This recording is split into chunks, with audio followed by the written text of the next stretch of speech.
जय श्री कृष्णा। प्रत्येक एकादशी का हिंदू धर्म में महत्व है। चातुर्मास में आती है एक अत्यंत महत्वपूर्ण एकादशी जिसे हम परिवर्तनी एकादशी के नाम से जानते हैं। इस साल यह एकादशी आ रही है 3 सितंबर 2025 बुधवार के दिन। इस दिन भगवान विष्णु के वामन अवतार और भगवान गणेश की पूजा का विधान है। यह एकादशी महत्वपूर्ण क्यों है? क्योंकि ये चातुर्मास के बिल्कुल मध्य भाग में आती है और इसी दिन योग निद्रा में शयन करने वाले भगवान विष्णु अपनी करवट बदलते हैं और इसलिए इस एकादशी को परिवर्तनी एकादशी के नाम से या फिर पाशर्व एकादशी के नाम से जाना जाता है। इस एकादशी को जल झूलनी एकादशी भी कहा जाता है। इस एकादशी का पालन करने से मनुष्य के संपूर्ण समस्त पाप कर्मों का नाश तो होता ही है, अपितु वे अपनी आध्यात्मिक गति भी बढ़ा सकते हैं। उन्हें भगवान श्री हरि की विशेष कृपा प्राप्त होती है। शास्त्रों का मानना है कि जो इस एकादशी का पालन करता है उसे वाजपेयी यज्ञ का फल मिलता है। तो आइए इसी उद्देश्य के साथ हम आज की परिवर्तनी एकादशी कथा का श्रवण करते हैं। आइए आज की कथा आरंभ करते हैं। युधिष्ठिर कहने लगे कि हे प्रभु, भाद्रपद शुक्ल एकादशी का क्या नाम है? इसकी विधि तथा इसकी महिमा कृपा करके मुझे बताइए। तब भगवान श्री कृष्ण ने कहा कि सभी पापों का नाश करने वाली उत्तम वामन एकादशी की महिमा मैं तुमसे कहता हूँ, तुम इसे ध्यान पूर्वक सुनो। यह पद्या या परिवर्तनी एकादशी जयंती एकादशी भी कहलाती है। इसका यज्ञ करने से वाजपेयी यज्ञ का फल मिलता है। पापियों के पाप नाश करने के लिए इससे बढ़कर कोई उपाय नहीं है। जो मनुष्य एकादशी के दिन मेरे वामन रूप की पूजा करता है उससे तीनों लोक पूज्य होते हैं। अतः मोक्ष की इच्छा करने वाले मनुष्य इस व्रत को जरूर करें। जो कमल नयन भगवान का कमल से पूजन करते हैं वे अवश्य भगवान के समीप जाते हैं। जिसने भाद्रपद शुक्ल एकादशी को उपवास और पूजन किया उसने ब्रह्मा विष्णु सहित तीनों लोकों का पूजन किया।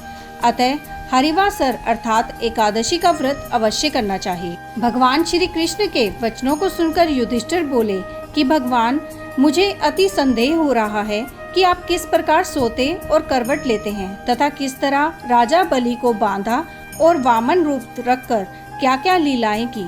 चातुर्मास के व्रत की क्या विधि है तथा आपके शयन करने पर मनुष्य का क्या कर्तव्य है, इसे आप मुझे विस्तार से बताइए। तब श्री कृष्ण ने कहा कि हे राजन, अब आप सब पापों को नष्ट करने वाली कथा का श्रवण करें। त्रेता युग में बलि नामक एक दैत्य था। वह मेरा परम भक्त था। विविध प्रकार के वेद सूक्तों से मेरा पूजन किया करता था और नित्य ही ब्राह्मणों का पूजन तथा यज्ञ के आयोजन करता था। लेकिन इंद्र से द्वेष के कारण उसने इंद्रलोक तथा सभी देवताओं को जीत लिया। इस कारण सभी देवता एकत्र होकर सोच विचार कर भगवान के पास गए। बृहस्पति सहित इंद्रादिक देवता प्रभु के निकट जाकर और नतमस्तक होकर वेद मंत्रों द्वारा भगवान का पूजन और स्तुति करने लगे। अतः मैंने वामन रूप धारण करके 5वां अवतार लिया और फिर अत्यंत तेजस्वी रूप से राजा बलि को जीत लिया।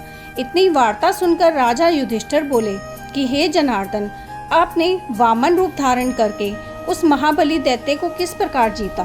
तब भगवान श्री कृष्ण कहने लगे कि मैंने बलि से 3 पग भूमि की याचना करते हुए कहा कि ये मुझको 3 लोक के समान है और हे राजन, यह तुमको अवश्य ही देनी होगी। राजा बलि ने तुच्छ याचना समझकर 3 पग भूमि का संकल्प मुझको दे दिया और मैंने अपनी त्रिविक्रम रूप को बढ़ाकर यहाँ तक कि भूलोक में पद, भुवरलोक में जंघा, स्वर्गलोक में कमर, महलोक में पेट, जनलोक में हृदय, यमलोक में कंठ की स्थापना कर सत्यलोक में मुख, उसके ऊपर मस्तक स्थापित किया। सूर्य, चंद्रमा आदि सब ग्रह गण, योग, नक्षत्र, इंद्रादिक देवता और शेष आदि सब नाग गणों ने विविध प्रकार से वेद सूक्तों से प्रार्थना की। तब मैंने राजा बलि का हाथ पकड़कर कहा कि हे राजन, एक पद से पृथ्वी, दूसरे पद से स्वर्गलोक पूर्ण हो गए। अब तीसरा पग कहाँ रखूं? तब राजा बलि ने अपना सर झुका लिया और मैंने अपना पैर उसके मस्तक पर रख दिया, जिससे मेरा वह भक्त पाताल को चला गया। फिर उसकी विनती और नम्रता को देखकर मैंने कहा कि हे बलि, मैं सदैव तुम्हारे निकट ही रहूंगा। विरोचन पुत्र बलि से कहने पर भाद्रपद शुक्ल एकादशी के दिन बलि के आश्रम पर मेरी मूर्ति स्थापित हुई। इसी प्रकार दूसरी क्षीर सागर में शेषनाग के पृष्ठ पर हुई।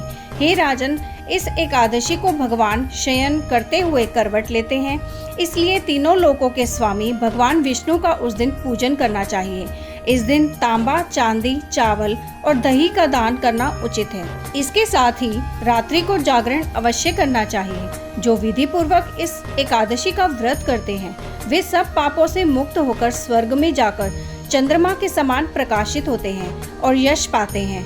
जो साधक इस कथा को पढ़ते या सुनते हैं उनको 1000 अश्वमेध यज्ञ का फल प्राप्त होता है और श्री हरि की कृपा सदैव के लिए प्राप्त होती है। यहीं ये कथा समाप्त होती है। अगर आपको ये कथा अच्छी लगी तो आप अपने मित्रों में अवश्य शेयर करें और वीडियो को लाइक करें। ऐसी ही सुंदर कथा का श्रवण करने के लिए आपके अपने चैनल एस्ट्रो नॉलेज को अभी सब्सक्राइब कर लीजिए ताकि आने वाले वीडियोस के नोटिफिकेशन आपको मिल सकें। ओम नमः शिवाय।